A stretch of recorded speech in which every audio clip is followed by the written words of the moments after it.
Почитувани гледачи, добра вечер. Ова е Визави на програмата на ТВ канал ВИС. Вечерва зборуваме за почетоците на кодификацијата на македонскиот јазик на самиот почеток на 20 век, односно зборуваме за Крсте Петков Мисирков, еден од светилниците на македонскиот јазик и македонскиот идентитет воопшто. И оваа тема е навистина исклучително важна да се говори, особено во време, во периоди кога македонскиот јазик е под силна пресија на бугарската политика. Мој вечерашен соговорник на овие теми е професор доктор Ана Витанова Рингачева, која што е професор на Филолошкиот факултет при Универзитетот Гоце Делчев во Штип. Добра вечер, господја Витанова Рингачева. Добро вечер. Мислам дека одбравме интересна тема, особено заради тоа што пак неодамна ги имавме во 2021 и двата јубилеја, кога зборуваме за македонскиот јазик, градењето на македонскиот идентитет, а тоа е 95 години од смртта на Крсте Петков Мисирков и 100 години од раѓањето на Конески. Токму така. Благодарам за најавата, исто така и благодарам до вас како медиум што покажувате интерес за теми кои што навистина имаат едно пошироко, поголемо општествено значење. Токму како што рековте, минатата 2021 година беше година на враќање. Знаете, во историјата има години и векови на создавање, меѓутоа и години на навраќање. Токму таква година беше 2021, кога буквално се навративме кон два големи, навистина големи значени јубилеи за македонската книжевно-јазична историја, 95 години од смртта на Крсте Петков Мисирков и 100 годишнината од раѓањето на Блаже Конески. И двата, тоа се стожерни ликови за македонската историја. Всушност, кога говориме за Конески и за Мисирков, ние говориме за двата најголеми столба кои што се длабоко вкопани во создавањето и на македонскиот јазик и се разбира на современата македонска држава.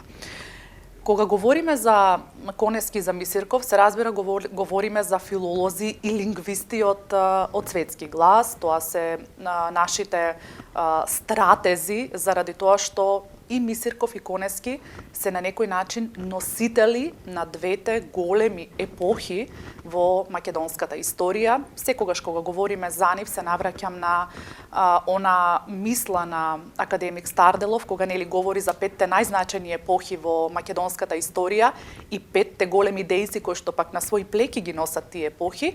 Последните двајца, Крсте Петков Мисирков и Блаже Конески, се носители на двете големи епохи, нели на едниот Мисирков го премостува 19 век, а Блаже Конески всушност ја продолжува неговата мисија.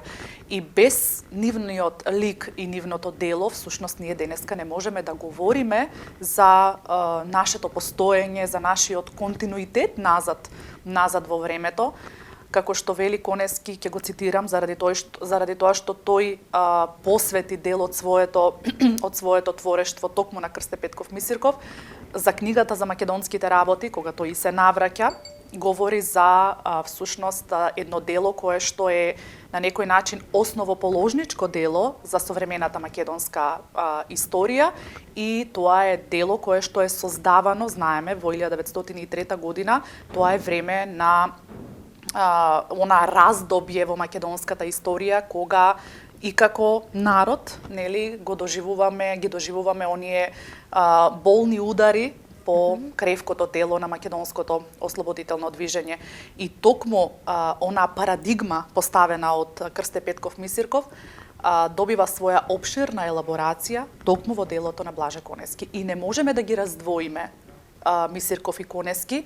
Кога говориме за двајцата, всушност говориме за Мисирков како оној кој што ја постави парадигмата за кодификацијата на македонскиот литературен јазик и создавањето на современата македонска држава, и од друга страна за Блаже Конески, човекот кој што на некој начин го продолжи Мисирковото дело преку неговото лично учество и залагање за кодифицирањето на македонскиот литературен јазик, еден логичен чин кој што следуваше по векови јазично, наше јазично зрење.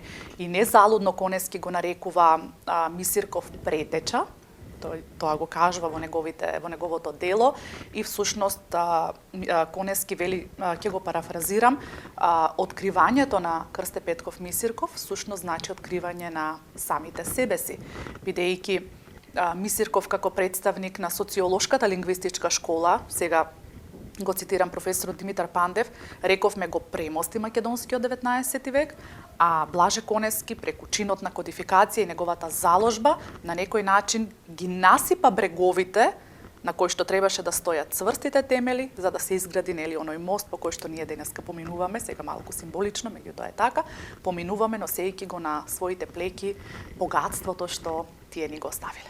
Така. Кој бил Крсте Петков Мисирков? Кој е тој габарит на човек кој што во 1903 година ја издаде платформата на која што треба да биде изградена македонската современа држава, бидејќи знаеме дека делото за македонските работи всушност ги елаборира начините на кои што треба да биде втемелена македонската држава. Токму така. Кога сакаме да говориме за Мисирков, ние неопходно мораме да говориме за неговиот животен пат. Заради тоа што животниот пат на Крсте Петков Мисирков всушност е една врвица исполнета со многу падови, со многу издигнувања, поминати безброј премрежиња, се со цел на крајот да се оствари онаа голема желба која што ќе се обвистини преку неговото дело книгата за македонските работи. Подготвувајќи се за ова интервју, неминовно мораше да се исчитаат страниците што ги остави академик Блаже Ристевски, човек кој што навистина темелно го истражуваше Крсте Петков Мисирков. Се разбира текстовите што не ги остави Блаже Конески, Трајко Стаматовски, Димитар Митрев. Морам да ги спомнам изворите од кои што ние денеска всушност се напојуваме, и современите лингвисти, го спомнав професорот Димитар Пандев, па и сите колеги, професори, научници, истражувачи кои што работат по институтите, на универзитетите, на филолошките, на катедрите за македонски јазик и книжевност на филолошките факултети, сите нивни истражувања, сето она што го работат на полето на јазикот, всушност на некој начин е продолжување на она што Мисирков ни го оставил во аманет. Мисирков, кога говориме за него, всушност ние говориме за еден изграден лик на филолог, историограф, политиколог, публицист, значи една сестрана појава, издавач апсолутно, уредник, една сестрана појава во македонската книжевно-јазична историја, како што вели професорот Димитар Митрев, еден реалистичен и трезвен мислител, кој што многу реално и многу отворено им пристапувал на прашањата. Тоа е човекот кој што имал навистина трагична судбина, неговиот живот е навистина една исполнет со многу трагични моменти. За жал, и кога умира во 1926 година во Александровата болница во Софија, умира во тешка сиромаштија, така како што никој човек не би заслужил. Меѓутоа, тоа е човекот кој што на едно место вели дека се трудев да и бидам полезен на својата измачена татковина, па макар нели и од друга земја, макар и од далеко од дома. Инаку, ако се навратиме на неговата биографија, тој е роден на 6 ноември 1874 година во селото Постол, во Енидже Вардарско, во Егејска Македонија, потекнува од сиромашно семејство, земјоделско семејство, и до некаде до 6-то одделение оди на училиште, тогаш учи во грчко училиште, заради тоа што Постол е тогаш во рамките на Цариградската патријаршија, но заради немање основни средства за живот го прекинува образованието. Се до еден момент кога во 1889 година српската пропаганда доаѓа во тој дел од Македонија и ги собира на некој начин македонските деца, ги зема им предлага да ги земе во Белград за таму да се школуваат. Набргу се согледува всушност вистината на таа преземена акција, дека всушност станува збор за голема српска пропаганда, и се случува заради тоа што одбиваат нашите деца да се представат нели дека се Срби, одбиваат тоа да го кажат, се случува нели некаква форма на бунт, заминуваат од Белград во Софија. По тој српско-бугарски дипломатски скандал кој што се случува тогаш, Мисирков повторно заминува од Софија, повторно се враќа во Србија, значи цело време едно принудено мигрирање. Имал, замислете, само 16 години, кога ги чувствувал на некој начин на својот грб, го чувствувал камшикот на и влијанието, силното влијание на националистичките пропаганди. Овде е важно да кажеме дека во меѓувреме неговите другари во Софија го покренуваат списанието Лоза. И тогаш всушност се покренува онаа движење на лозарите, кое што е многу важно за развојот нели на македонистичката мисла и заради тоа трпат и жесток притисок, нормално нели од тогашната бугарска јавност. Мисирков ќе добие понуда да работи како учител во Приштина, меѓутоа повторно заради тоа што одбива да биде на страната на пропагандите, тој заминува во Одеса. И тоа негово доаѓање во Одеса, во Украина, како што вели Блаже Ристевски, е всушност неговото четврто бегство од пропагандите. Затоа велам дека неговиот животен пат е полн со премрежја. Меѓутоа и овде се соочува со проблеми. Не му се признава дипломата, повторно наидува на препреки, но сепак се обидува и успева да се запише на духовната семинарија во Полтава. Во градот Полтава во Украина ќе изврши навистина клучно влијание врз неговиот развој како филолог, заради тоа што таму за прв пат ќе се соочи со текстови од кои што ќе го учи процесот на кодификација на украинскиот јазик, што подоцна нему ќе му послужи како рамка за нели поставување на оние програмски цели во петата статија во книгата за македонските работи. Не застанува тука жеден за нови знаења, конечно се заминува во 1897 година во Санкт Петербург и тука се запишува на толку посакуваниот историско-филолошки факултет. Сиромаштијата го притиска, здравието му се нарушува заради тие нели постојани движења, меѓутоа сепак има еден значаен момент од неговиот животен пат, тоа е годината 1900-та, кога се враќа во своето родно место за прв пат, по долги години нели по тие премрежења што ги минува, и тука во бродот од Одеса во Солун, одејќи нели кон Солун, го среќава професорот Петар Алексеевич Лавров, кој што ќе изврши навистина големо влијание врз развојот на Мисирков како филолог. Мисирков ќе му го предложи неговото родно село Постол како терен каде што професорот може да ги оствари своите лингвистички истражувања, и кога дури и самиот професор Лавров пишува во своите записи дека навистина се соочил со еден терен, пребогат терен за истражување, и дури му препорачува и на самиот Мисирков да го истражува фолклорното богатство на Постол. И всушност песните, народните песни што Мисирков ќе ги запише од своето родно место, сепак нели поттикнат од својот иден професор, подоцна ќе ги објави во првиот и единствен број на списанието Вардар, кој што ќе излезе во печат во септември 1905 година во Одеса. Таму се објавени за прв пат тие песни. Понатаму неговиот животен пат се придвижува веќе нели кон крајот. Да не заборавиме овде, кога го спомнавме професорот Лавров, да кажеме дека Мисирков под негово менторство брани дипломски труд на тема кон прашањето за народноста и причините за популарноста на македонскиот крал Марко.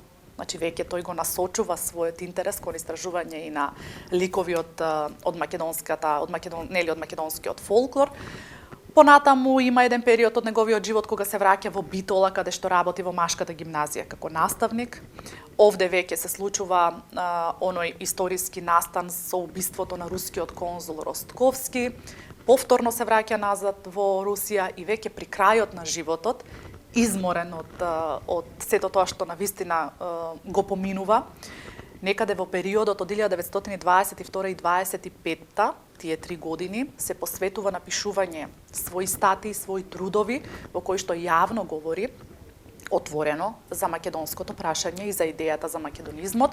Тие негови статии Блаже Ристевски ги објави тоа се оние предсмртни, така тој ги нарекува дури тестаментални пораки до македонскиот народ. Блаже Ристевски ги објави, благодарение на него денеска имаме увид. Тоа се статии во кои што се објавени во списанието во весникот Мир. И таму на едно место се наоѓа оној познат цитат на Мисирков, кога вели: "Нека ми биде простено, но јас како македонец на прво место ги поставувам интересите на мојата татковина и на моите сонародници. Јас сум македонец со македонска свест." Дури се потпишува како Крсте Мисирков македонец. Животот го завршува веќе, нели, кога правиме едно заокружување. Во 1926 година, дури како казна за неговата работа, пред крајот на животот последната година ќе биде пратен во најзафрленото старопланинско место во Бугарија, во градчето Копривштица. Ќе биде поставен за веде директор на тамошната гимназија која била пред затворање. И како што вели Ристовски, тоа е негово заточеништво. Но и тогаш тој не паднал со духот, продолжил да пишува и да работи, меѓутоа се разболува. И во јуни 1926 година го завршува својот живот, така како што рековме, во сиромаштија, единствено во присуство на неговата сопруга Екатерина и синот единец Сергеј. И од записите знаеме дека дури немале пари ниту за достоинствен погреб.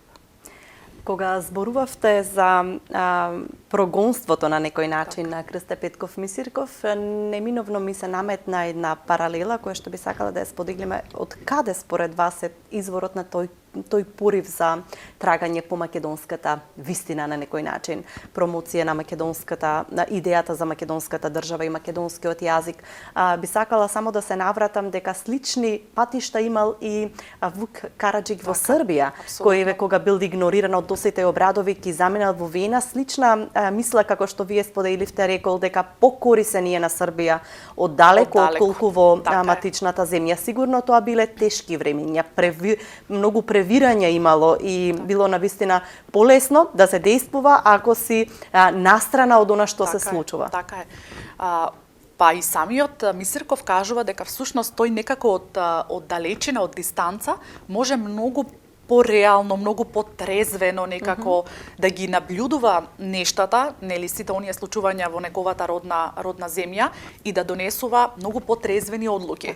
Заради тоа што многу е важно да споменеме дека тој имал увид, бил полиглот, тоа да не забораваме да кажеме, и тој имал увид и во архивите, во публицистиката, преписките, периодиката, па дневниот печат. Тој знаел што се пишува за македонското прашање, например во руската периодика, додека престојувал во Санкт Петербург, знаел што се пишува во Украина, додека престојувал во Одеса, во Србија, во Софија. Значи постојано бил на релација, нели, помеѓу тие големи центри кои во тоа време не мирувале, значи постојано имало некакво движење, некаква активност на полето на јазикот и на полето на не само на јазичните прашања, туку и на полето на политиката. Кои што се условени, така, јазичните се условени од политичките. Да, тие се врзани едно со друго, значи ниту како јазикот, народот и татковината се во симбиоза, не можеме да ги раздвоиме.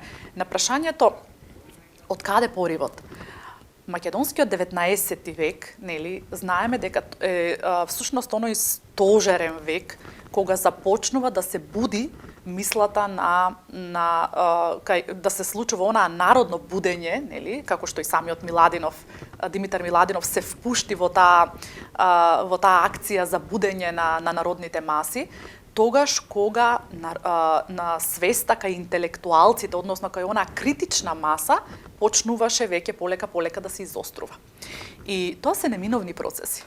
Неминовни процеси заради тоа што контактите, еве овие заминувања на нашите интелектуалци, на школување во други земји, нели, во оние поголеми центри, всушност им ги отвора видиците, им ги отвора хоризонтите, за да видат всушност дека како треба еден народ или една држава да се движи кон оние патеки на иднината. И делото на Миладиновци, делото на нивните, нели, наследници, и на Рајко Жинзифов, и на Григор Прличев, Ѓорѓија Пулевски, Бенијанин Мачуковски, Партени Зографски, значи тоа се имиња кои што се изнедриле од таа критична маса интелектуалци и започнале сонот да го претвораат во реалност. Па всушност и самиот Мисирков на едно место во книгата, тоа може и како цитат еве да го прочитам, на едно место во книгата за македонските работи кажува една многу важна работа. Вели вака: сега ние не можеме поиќе да гледаме на себе и на својот народ како на еден младенчески народ без политичен опит. Ние поминавме во своето историско развијање веќе важни стадии кои можат да состават епоха во историјата на кој и да било народ. Затворен цитат. Замислете колку тој веќе бил созреан до она ниво да може да апелира до она разбудена или освестена критична маса интелектуалци, дека всушност тие се тие што треба на своите плеки да го пренесат, односно да го понесат и да ја понесат историската одговорност.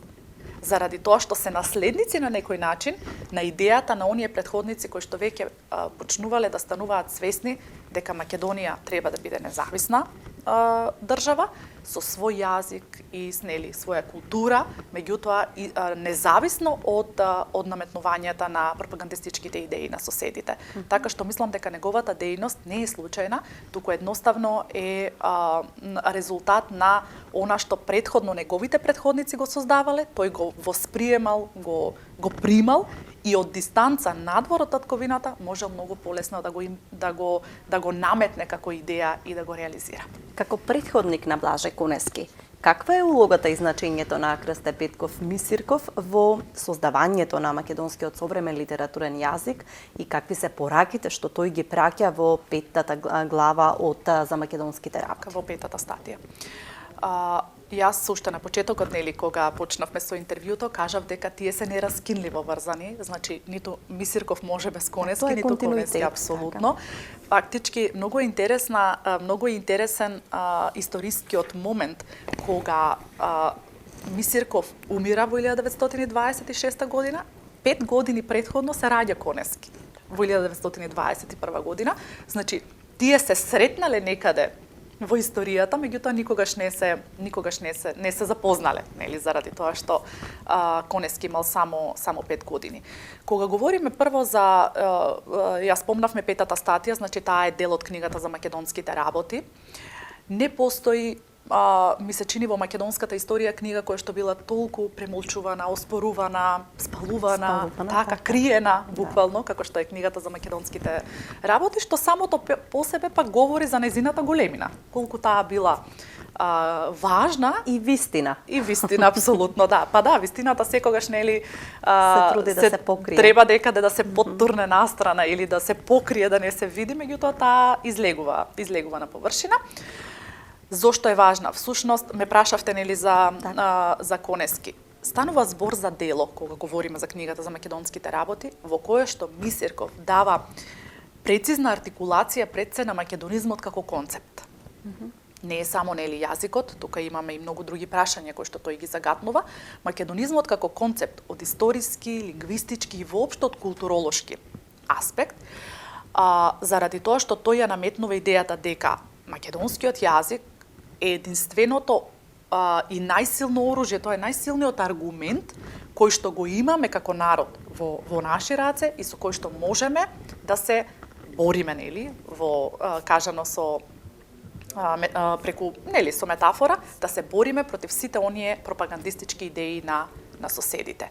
И ако говориме за Конески, тогаш како велеше тој јазикот е единствената наша комплетна татковина и кога говореше за силата на аргументите, тој секогаш потенцираше дека единствено со аргументи можеме да настапиме и да се бориме за вистината. Аргументите ни ги дал или му ги дал предходно во книгата за македонските работи токму Мисирков, особено во петата статија. Каде се поентите, така да кажам, од каде Конески ги црпи оние своји поенти кои што ги изложува причинот на кодификација. Мисирков во своите грандиозни македонистички идеи најпрво ја носи идејата дека македонскиот јазик е посебен словенски јазик, македонскиот народ е посебен словенски народ, како што впрочем се и останатите народи кои што се наши, соседи. И она што тој го прави во книгата за македонските работи е на некој начин реафирмација на фактите кои за македонците се непобитни и единствени. Тоа се тие факти, нели? Дека јазикот е наш, како вели исто како што е наша и татковината, тоа е македонски јазик, македонците се тие кои што го говорат тој македонски јазик и тоа е единствена и непобитна вистина. Но со таа реафирмација на фактите во книгата, тој на најубав можен начин ги представува пред европската, меѓутоа и пред светската лингвистичка јавност, дејќи тој нели не е случаен лик, ги имал тие контакти и можел тоа да им го предочи на нели на своите колеги и професори. Мисирков тоа го прави со една високо развиена свест на голем лингвист. Тој е човек кој што знае да оперира со фактите, знае да ги постави правилно и правилно да ги предочи. И во петата статија која што нели вие спомнавте, неколку зборови за македонскиот литературен јазик, нели така е насловена, тој всушност дава детален преглед на историскиот развој на македонскиот јазик од една страна и визијата за идниот македонски литературен јазик од друга страна. И еве го сега, еве ја врската со Конески. Што сакаше Конески да покаже и да докаже? Дека македонскиот јазик е јазик што има свој континуитет назад во историјата. Дека тоа не е јазик кој што се создал точно, нели со самиот чин на кодификација, тоа сме го говореле, невозможно е еден јазик да се создаде во еден историски момент, заради тоа што јазикот има свој процес на зрење, на растење, нели, на процес на адаптација, на променување, на промена и така натаму, и доаѓа до оној критичен момент кога треба да се нормира, односно да се постави во рамка. Тоа е најсилниот аргумент. Се извинувам ако прекинав. Многу е интересен тој момент, бидејќи и самиот Кунески во едно од своите интервјуа вели дека тој немал увид во она што го содржи, бидејќи знаеме дека тоа било потурнувана, поприкривана книга за македонските работи. Значи во моментот кога се случува кодификацијата во 44-5 година, овој процес кога трае, ние всушност Кунески ги нема пред себе текстовите на Крсте Петков Мисирков, но се случува речиси идентична кодификација. И ова може ли да се смета како потврда на тоа дека темелите на современиот стандарден македонски јазик задираат длабоко во 19-тиот век? Апсолутно. Кога говориме дека Конески не можел да стигне до книгата, постои еден момент од кој што го предочува и Блаже Ристевски, дека додека Блаже Конески бил во Софија, тој се обидувал да дојде до книгата за македонските работи, меѓутоа никако не успеал во тоа. А можеби ќе биде интересно и за гледачите да кажеме дека прв кој што стигнал до примерок од книгата за македонските работи е Коле Неделговски. И тој се обидел, почнал и да препишува делови од самата книга, меѓутоа подоцна книгата е ставена под клуч. Значи Конески немал првичен увид во книгата и во она што го пишува Крсте Петков Мисирков. Меѓутоа, она што претходно го говоревме, нели, дека македонскиот јазик е јазик кој што има свој континуитет назад во времето. Тука пак ќе се навратиме на онаа мисла, нели, дека јазикот е единствената наша комплетна татковина. Истата мисла, на некој начин, години предходно, Мисирков на некој начин само малку формата е поинаква, меѓутоа се среќава и во неговата, особено во петата статија. Тој говори, има еден многу важен момент, говори за народниот дух. Кога се обидува да го дефинира поимот национален идентитет, тој се фаќа за терминот народен дух. Тоа е негов термин, нели го ставаме во наводници, кој што вели дека е во нераскинлива врска со јазикот и со верата на еден народ. И народниот дух дише во народниот говор на живите говорители. А народниот говор е, нели, оној говор кој што секој од нас индивидуално си го носи, тоа е диалектниот збор. Токму диалектите, како што и самиот Мисирков велеше, не се само наше историско наследство или пак не е тоа идната, нели, основа, граматичка основа на македонскиот литературен јазик, туку нешто уште посилно. Тие се оној постојан извор на јазични нијансирања во рамките на одделните функционални и книжевно-уметнички стилови низ кои што се разгранува македонскиот јазик. Диалектната матрица врз која е втемелен современиот македонски јазик е она цврста вертикала, длабоко вкопана, која што денеска го држи толку цврст македонскиот јазик. Па всушност и македонскиот 19 век за кој што говоревте е времето кога Јоаким Крчовски, нели, со појавата на македонските просветители, Кирил Пејчиновиќ, Теодосиј Синаицки започнуваат да ги пишуваат своите текстови на македонски народен јазик. Тоа е јазикот, нели, кој што лично го познавале и го говореле. Така. Пејчиновиќ пишува на тетовски говор. Тоа е тој дијалект, тоа е тој жив јазик, нели, во кој што дише народниот дух. Народниот дух е во основата на македонскиот литературен јазик. Подоцна, па и самиот Мисирков, кога ги постави постулатите во петата статија, нели, првиот постулат беше идниот македонски литературен јазик треба да се формира врз основа на централните македонски говори. Вториот постулат беше дека правописот треба да биде фонетски. И третиот постулат, она за што говориме сега, дека лексиката на еден јазик треба да се богати, односно да се земаат зборови од сите македонски дијалекти. Заради тоа што таму, уште еднаш, нели, ќе кажам, дише народниот дух на еден народ. Така.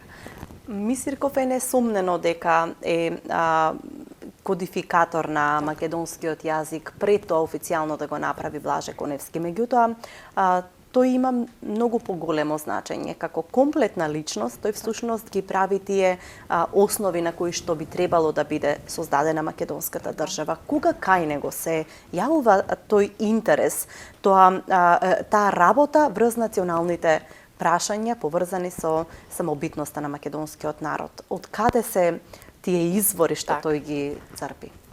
Цело време, нели, низ нашиот разговор кажуваме дека тој, нели, постојано патувал, постојано бил на некаква релација помеѓу тие големи центри тогаш.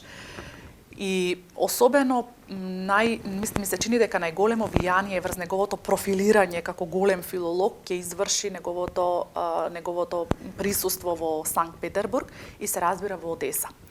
Спомнавме дека тој бил полиглот, зборувал повеќе јазици и тоа ќе му овозможи многу полесен увид во материјалите, во научните истражувања и во периодиката, во публицистиката и така натаму. Има еден интересен момент додека уште престојувал во времето кога престојувал во Санкт Петербург, тој на полски јазик пишува семинарска работа кај еден од најголемите светски лингвисти, Јан Бодуен де Куртене, значи голема личност во светската лингвистика, и започнува, нели, преку тој семинарски труд започнува да се интересира, односно да го проучува развојот на полските носовки во споредба со оние зачувани носовки во јужномакедонските говори. Покрај тоа држи предавања за ликот на Марко Крале, нели, рековме дека тоа е негов интерес за дипломскиот труд. Понатаму во рускиот печат започнува да објавува статии за Македонија, за македонското национално прашање. Нели, покрај јазикот рековме дека тој ги расветлува и политичкиот амбиент во Македонија, развојот на ослободителното движење и така натаму, влијанието на пропагандите и слично. И сето тоа всушност кажува дека тој имал малку поширок интерес. Значи, почнува да се профилира како голем филолог заради тоа што имал увид во се што се случувало во тоа време во тие научни кругови во големите центри во Одеса и во Санкт Петербург. Времето кога се појавува големата книга, нели, рековме неговата за македонските работи, тоа е таа клучна 1903 година, е време кога, нели, рековме дека Македонија го доживува оној најтежок удар и брутален удар буквално врз кревкото тело на македонското ослободително движење и уште со самото создавање на книгата, подоцна ќе кажеме, предпоставувам и за тоа како тој дошол на идеја да излезе за македонските работи, меѓутоа уште со самата идеја тој знаел кому се обраќа. Значи се обраќал на македонската интелигенција пред се, за да укаже на тоа дека треба да почне да се размислува за идејата, нели, за кодификацијата на македонскиот литературен јазик, меѓутоа, нели, и да се расчисти конечно со, нели, онаа идеја за македонското ослободително движење. Овде може би убаво да цитираме кога говориме веќе за неговата активност, има еден многу убав цитат од весникот Мир, кога ги пишува оние статии за кои што говоревме. Тој вели на едно место вака: македонска самобитна култура имало и има. И таа била најсилното оружје за да го зачуваат македонците денешниот културен лик и да ги преживеат сите превратности во историјата на својата татковина. Затворен цитат. Значи, тој гледа многу пошироко, говори за културата, за самобитноста, за идентитетот, кој што нели во себе вклучуваат многу нешта, не само јазикот. И сега говориме за лик на човек кој што покрај визионерството, нели она имал некаква визија за тоа како треба да изгледа идниот македонски литературен јазик и се разбира идната македонска држава, тој уште тогаш свесно ги става во симбиоза едното со другото. Не ги дели, не ги раскинува. Нели во самата книга, во сите статии, ако се читаат една по друга, ќе се види дека тие две нешта одат заедно. Тој рано заминал од својата татковина, како што рековме, можел од дистанца да наблюдува, можел многу потрезвено да размислува за тоа каква иднина треба каква иднина треба да сонува Македонија. И неговиот образец на некој начин за формирање на македонскиот литературен јазик е образец и за формирање на слободната македонска држава. Тој не бил во тој вртлоп на настани емоции кои што се случувале, од што можеле да го зашеметат. Зборуваме дека за македонските работи е клучна книга и токму затоа е таа толку оспорувана, но и покрај тоа што имал визија, се чини дека ги имали начините како тоа може да се оствари. Чекорите кои што може да донесат до тој вековен сон на македонците. Што предизвикало излегувањето на таа книга? Што всушност се случило тогаш кога е отпечатена за македонските работи во 903-та? Така. Самото излегување на книгата, кога излегува од печат, нели, за македонските работи, рековме дека предизвикува навистина големи потреси тогаш во бугарските интелектуални кругови.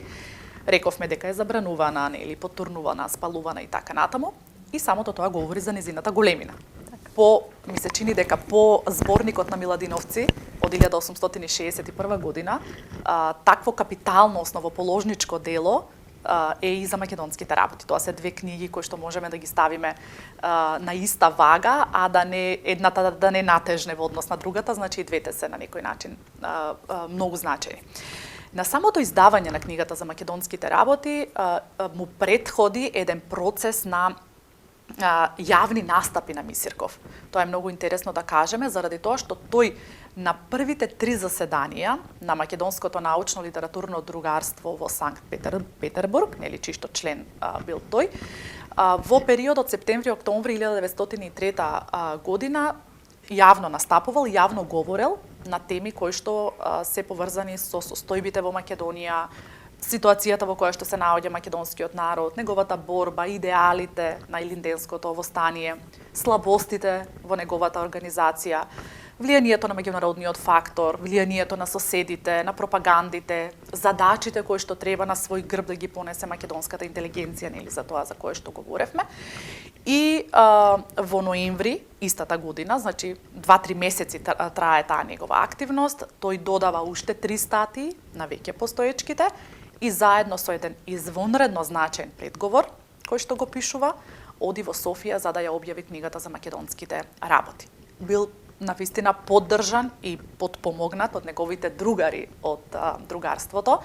Особено и Блаже Ристевски ја истакнува помошта на неговиот пријателот на Мисирков Стефан Дедов, кој што му помогнал во пласирањето на книгата. Значи неговите пријатели од другарството не го оставиле во овој клучен момент. Меѓутоа, од сите записи кои што ги имаме како на увид денеска, знаеме дека по излегувањето на книгата Мисирков трпел на вистина жестоки напади, не само значи бил дискредитиран, дури бил и физички, добивал и физички закани и апсења негови на неговите другари само заради тоа што нели се подпишува како автор на книгата за македонските работи. Буквално состојбата во која што се наоѓал била неподнослива и затоа тој по издавањето на книгата заминува, се враќа во Русија. заради тоа што не можел да го издржи сето тоа, но и покрај се рековме дека книгата е за македонските работи значајна секако од многу аспекти, но тоа е книга во која што македонизмот како концепт добива своја потврда. И затоа кажавме дека не е само јазичното прашање. Значи, тој имал доста отворени хоризонти и за ослободителното движење во Македонија. Бил против, тоа е многу интересно, тоа е можеби утопија, дека бил против какво и да било револуционерно, какво и да биле револуционерни потфати, заради тоа што тој сметал дека револуцијата носи насилство, невини жртви, крв. Пацифист. Пацифист, да, бил пацифист на некој начин и дека тоа не е одлика на цивилизираниот човек, но за жал еве ние и денеска се соочуваме со една таква колективна трагедија која што нели пролеаната крв и невините жртви на луѓето не ги воопшто ниту ни смета дека тоа е таа колатерална штета. И можеби овде треба да кажеме, тоа го заборавив, меѓутоа еве сега се потсетив, кога излегува за македонските работи, нели во Софија, рековме дека предизвикува многу широко негативен интерес апсолутно, но за сметка на тоа во македонските кругови започнува интелектуални кругови нормално започнува да се буди интересот, но дури 43 години подоцна. Првата сериозна критика и прочит книгата за македонските работи ќе ја доживее дури 43 години по нејзиното излегување и скоро 20 години по смртта на Храброста на Мисирков е изолиран потфат во тој период. Апсолутно, да, многу храбар и една изолирана појава, но не незабележана. Тоа е многу важно, бидејќи ние денеска кога говориме со гордост говориме за лик кој што имал храброст да се спротивстави дури и на оние кругови кои што биле многу помоќни од неговото време. Може треба да ни служи како поттик, затоа што ние сме навикнати и сакаме брзи резултати.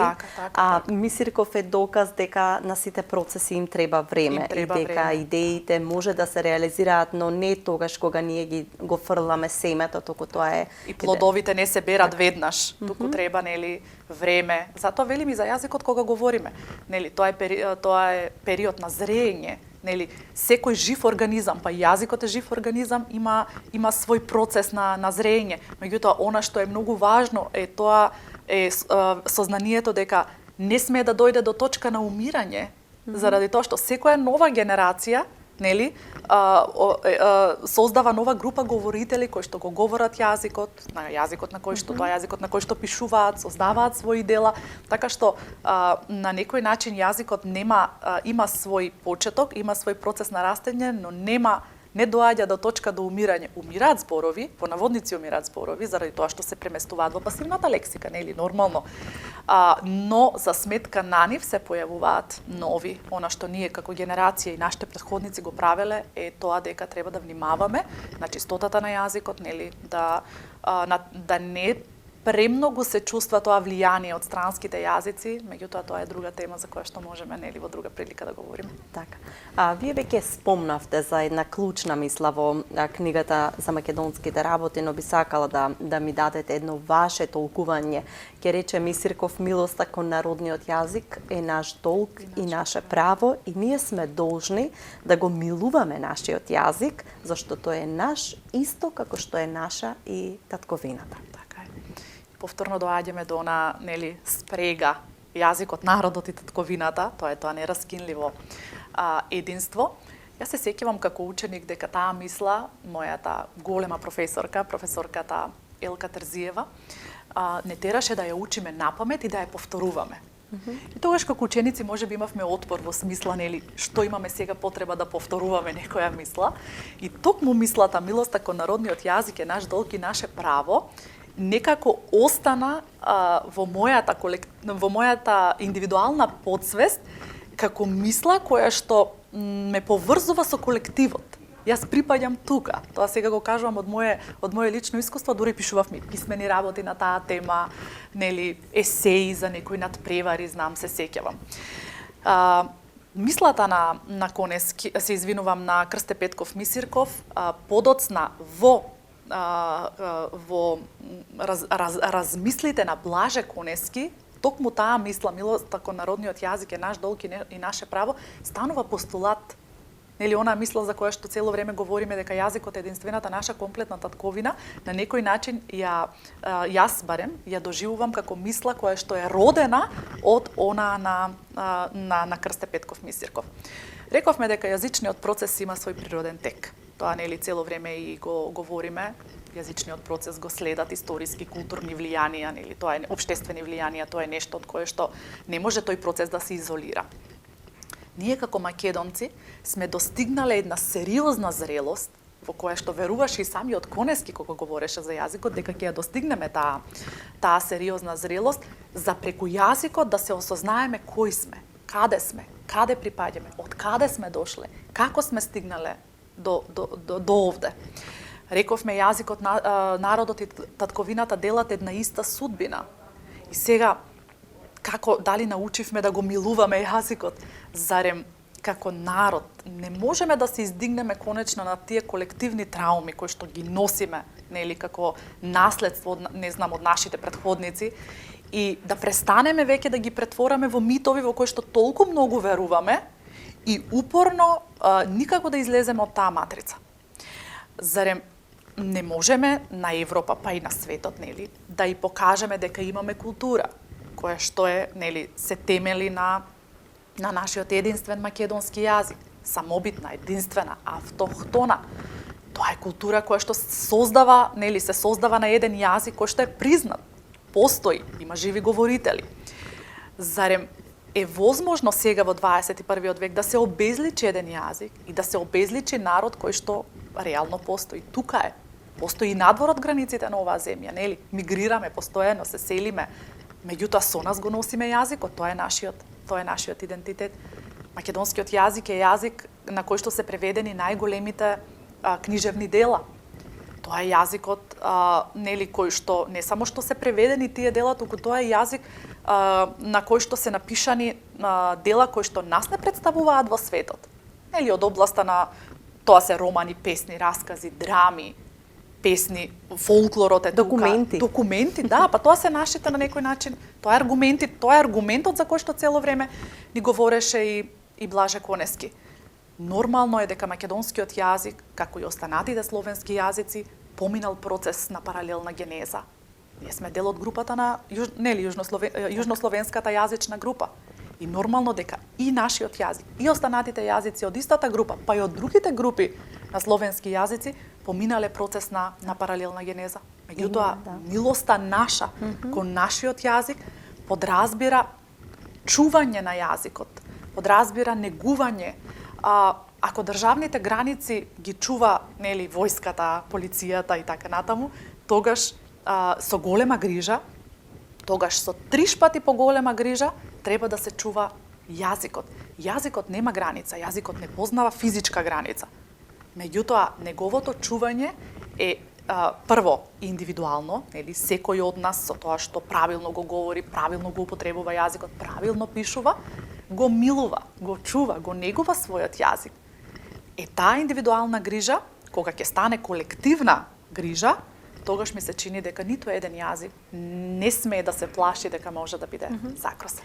Имате ли чувство понекогаш дека ние забораваме и на бројните научници слависти кои што застанале низ годините на наша страна и дека не ги користиме како доволен капитал за македонскиот јазик, кога станува збор за сите онакви полемики што се развиваат и кои што ние можеби и дозволуваме да се шират? Па всушност и овој разговор, нели, вечерашен, јас го разбирам како начин како аргументите што ги имаме, оние аргументи што ни ги дала науката и што ни ги дале нашите претходници, да им ги предочиме на сите оние кои што можеби имаат некаква дилема дека, не знам, нашиот јазик е јазик кој што потекнува од некој друг јазик, па дека е млад јазик, нели дека има одреден момент на негово создавање во историјата и така натаму. Тоа се нели небулози, тоа се настапи на можеби лингвистички лаици, сега не знам точно кој термин да го употребам, кои што имаат некои свои цели и сакаат да наметнат некаква нели реторика, која што нам не ни е во полза и не смее да ни биде, бидејќи ако ги читаме делата на нашите претходници, ако се повикуваме на нив, ако малку повеќе истражуваме, копаме по архивите, ќе најдеме аргументи со кои што можеме да се бориме за вистината. Минатата година рековме дека гласно говоревме за делото на Конески, заради тоа што таму има прекрасни негови и не само стручни научни трудови, туку и поезијата негова на некој начин е одвет, нели, и одбрана кон оние кои што цело време го негираат нашето постоење, нели го негираат нашиот јазик. Не е само Конески, ние говоревме минатата година за Конески, меѓутоа навраќањето кон Мисирков, навраќањето кон Миладиновци, кон Прличев, кон Рајко Жизнзифов, сето тоа нас треба да не прави горди, заради тоа што нашите претходници, кои што во субстандардни услови живееле, работеле, буквално немале каде јавно да говорат, не постоеле печатници, замислете, не постоеле издавачки куќи на кои што тие можеле да се подпрат и кога во едни такви услови тие воделе таква битка каква што воделе и успеале да стигнат до некаде, тогаш ние, современите генерации, единствено ни преостанува да ги береме плодовите на нивната работа. А тие плодови, ако ги дадеме на показ на јавноста, на најразлични начини, преку научни истражувања, симпозиуми, конференции, научни собери тука или надвор од државата, еве преку вакви емисии и слично, тогаш сметам дека давањето на показ на таквите аргументи дори треба да биде наша обврска. Така. Зборувавме веќе дека Мисирков бил против револуција, бил пацифист, меѓутоа тој не бил надвор од револуционерните активности. Тој има еден силен багаж кој што всушност бил и неговиот тек кој што ќе го однесе во прогонство. Точно. Така е. Тој бил навистина, кога сега нели се обидуваме да го разбереме профилот на Мисирков, тој бил навистина човек кој што секаде бил активен. Значи секаде каде што треба да се говори за Македонија, за македонското прашање, за востанието, нели, за она што го говоревме, се што е врзано со докажувањето на македонскиот идентитет, национален идентитет, тој бил секаде присутен. И дури бил во кога требало да се формираат одредени движења, друштва и така натаму, тој бил иницијатор. Еве, например, тој е формирањето на тајниот македонско-одрински кружок во Санкт Петербург е една од важните историски точки од 1900 година. Тој не само што бил активен член на друштвото, тој бил и председател и бил буквално во основањето на истото. Потоа во 1902 година се основа Македонското студентско друштво Свети Климент, што ќе биде подоцна преименувано во Македонско научно-литературно другарство Свети Кирил и Методи. Тоа прераснува во една институција на некој начин, за која што и самиот Блаже Ристевски вели дека всушност стои во основата на денешната Македонска академија за науки и уметности. Замислете колку била тоа другарство важно во тој период, нели, и плюс тоа во едни услови, нели, на оспорување, на негирање и така натаму. Понатаму, многу е важно да споменеме, кога говориме веќе за неговата широка дејност, широка активност на Мисирков, дека ова друштво не само не само што било активно на полето на јазичните прашања, туку поднесуваат во тоа време меморандум до тогашната руска влада за дека македонскиот јазик треба да се кодифицира и да биде нели литературен јазик на македонскиот народ. Но покрај јазикот тие го отвораат и прашањето за возобновувањето на Охридската архиепископија. например. Понатаму за признавањето на македонците како посебен народ, обезбедувањето на полна автономија на Македонија во рамките на тогашната Отоманска империја и така натаму. Значи, се отвораат и значајни политички прашања, не само прашања од областа на лингвистиката. Низ нашиот разговор го спомнавме списанието Вардар. Излегувањето на списанието Вардар е една исто така многу значајна иницијатива. Списанието ќе излезе во септември 1905 година, рековме, нели, во Одеса, во Украина, и идејата било секој месец, значи да биде месечник, секој месец да излегува по еден број. Во првиот број го има, например, ако гледачите сакаат да фрлат око врз самото списание, може да отворат на страната на Ману, таму го има оно фототипско издание, чисто да видат како изгледал тој прв број. Има најразлични секции во самото списание, рековме македонското прашање, странските пропаганди, но има еден момент кој што го спомнавме низ нашиот разговор, има објавено неколку македонски народни песни, тоа се песните кои што Мисирков ги собрал од својот роден крај, нели, од селото Апостол, и една убава символика во списанието Вардар е поместен препев на песната Патник од Петар Прерадовиќ. Песната има символичен наслов Патник, всушност и Мисирков на некој начин цело време патувал од себе кон светот и од светот кон самиот себе. Меѓутоа важен е овој препев заради тоа што тоа е првиот препев направен, нели, на македонски јазик. Знаеме од историски аспект дека списанието Вардар ќе биде исто така забрането. Увидот на тогашната елита во самото списание ќе доведе до тоа да се забрани неговото излегување и, за жал, вториот број нема да го види светлото на денот. Значи, всушност и самото ова кажува дека дејноста на Мисирков и се разбира на неговите соработници во другарството била забележана од тогашните кругови. Така. Само загребавме по површината за ликот и делото на Крсте Петков Мисирков, а веќе потрошивме 1 час, но се надевам дека ова излагање, споделувањето на историските факти, но и на вашите мислења, размисли за Крсте Петков Мисирков им помогнаа на нашите гледачи малку подобро да ја разберат македонската историја, контекстот на создавање стандарден македонски јазик и дека ќе биде корисна емисијава за пошироката публика. Ви благодарам многу за одвоеното време и за несебичната поддршка на македонскиот јазик и култура. Ми беше чест. Благодарам.